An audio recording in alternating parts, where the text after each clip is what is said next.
Section 4. In Rajagaha. 39. The meeting with King Bimbisara. Then the Gracious One, having dwelt at Gaya's head for as long as he liked, left on walking tour for Rajagaha, together with a great community of monks, with 1,000 monks, all of whom were formerly yogis. Then the Gracious One, walking gradually on walking tour, went and entered Rajagaha. There the Gracious One dwelt near Rajagaha by the Supatita shrine in the Palmyra wood.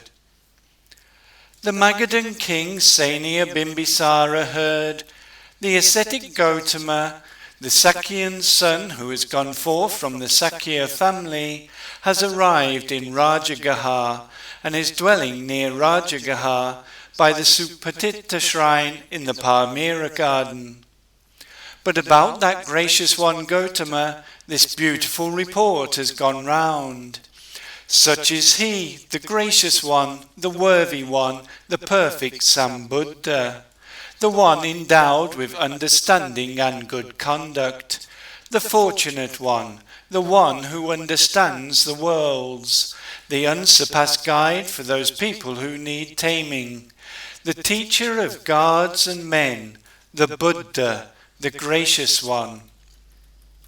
This world with its gods, Mara and Brahma, this generation with its ascetics and Brahmins, princes and men, he makes known, after gaining deep knowledge for himself. He teaches the Dhamma which is good in the beginning, good in the middle, good in the end, with its meaning, with its proper phrasing, and explains the spiritual life which is complete, full and pure. But the sight of such worthy ones is good. Then the Magadhan king Senior Bimbisara, surrounded by 12 myriads of Brahmanas and householders from Magadha, approached the Gracious One. And after approaching and worshipping the Gracious One, he sat down on one side. Of those 12 myriads of Brahmanas and householders from Magadha, some, after worshipping the Gracious One, sat down on one side. Some exchanged greetings with the Gracious One, and after exchanging polite and courteous greetings, sat down on one side. Some, after raising their hands in respectful salutation to the Gracious One, sat down on one side. Some, after announcing their name and family to the Gracious One, sat down on one side. Some, while keeping silent, sat down on one side. Then this occurred to those 12 myriads of Brahmanas and householders from Magadha. How is it? Does the great ascetic live the spiritual life under Uruvela Kassapa, or does Uruvela Kassapa live the spiritual life under the great ascetic? Then the Gracious One, knowing with his mind the reflection that had arisen in the mind of the Magadhan Brahmanas and householders, addressed the Venerable Uruvela Kassapa with a verse. Having seen what did you, one of Uruvela, who speak of austerity, give up the sacrificial fire? I ask you the reason for this, Kassapa. Why did you give up the fire sacrifice? The sacrifices speak of forms, sounds, and also taste, sensuality, and women. Having understood that in the attachments this is a stain, I therefore take no delight in offerings and sacrifices. If your mind takes no delight, Kassapa, said the Gracious One, in forms, sounds, and also tastes, then where in the world with its gods and men does your mind take delight, Kassapa? Speak about this. Having seen the state of peace, free of attachments, that nothingness, unattached to the sensual realm, the unchangeable, unknown to others, I therefore take no delight in offerings and sacrifices. Then the Venerable Uruvela Kassapa, after rising from his seat, arranging his outer robe on one shoulder, and falling with his head at the feet of the Gracious One, said to the Gracious One, "The Gracious One is my teacher, Venerable Sir. I am his disciple. The Gracious One is my teacher, Venerable Sir. I am his disciple." Then this occurred to those 12 myriads of Brahmanas and householders from Magadha. Uravelakasapa lives a spiritual life under the great ascetic. Then the Gracious One, knowing with his mind the reflection that had arisen in the minds of the Magadhan Brahmanas and householders, spoke about the gradual teaching to them.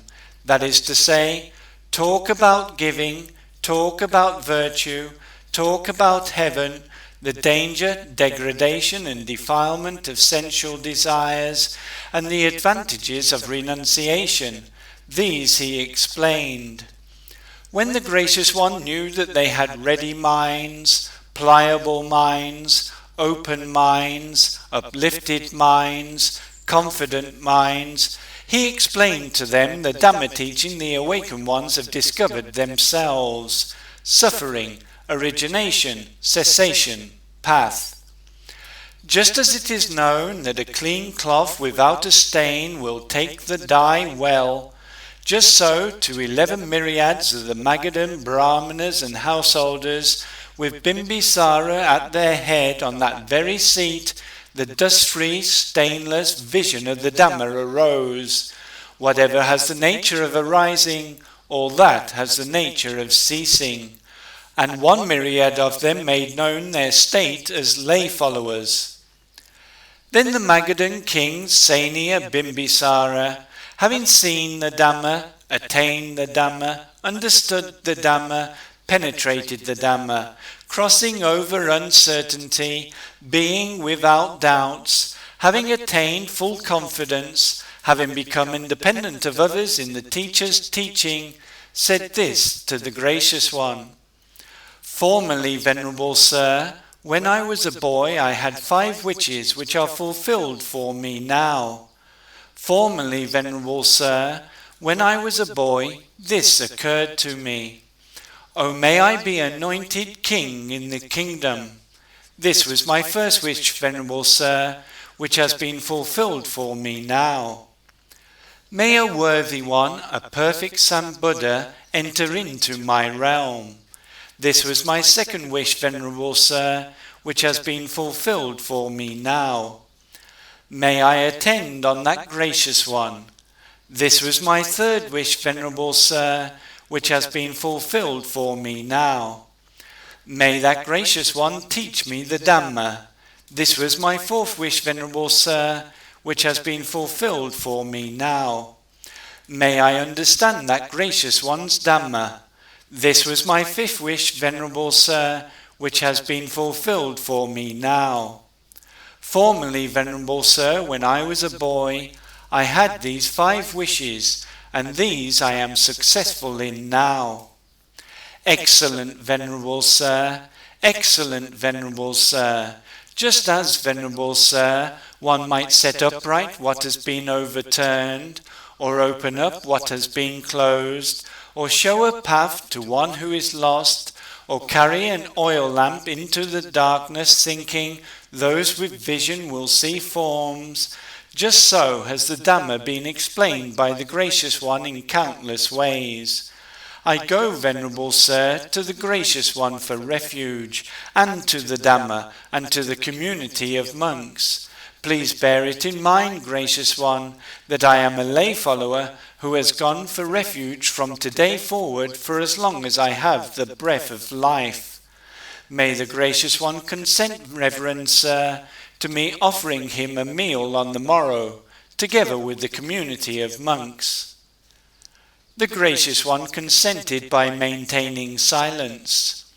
Then the Magadhan king Saniya Bimbisara, having understood the Gracious One's consent, after rising from his seat, worshipping and circumambulating the Gracious One, went away.